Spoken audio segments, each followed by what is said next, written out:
လာလေပါဖိတ်ခေါ်ပါရစေမကွေးတိုင်းဒေသကြီးပိုင်ရင်နှံကြောင်မြို့နယ်မကြီးကုန်ချေရွာအေးချမ်းလာတာကျက်တရေဝေဖြာနှမောင်းနဲ့ရင်နှံချောင်း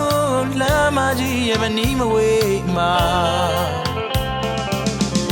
စိတ်ဆိုးအောင်မိုင်းတောင်းတော်မကြီးတော်များစွာရွာဝင်မှာကျိုးနေမှာညနေလေးရသမာဝလာတွေလေခွေရခြင်းတွေရွာသူရွာသားများရဲ့ယူသားခြင်းတို့မြင်ရမှာ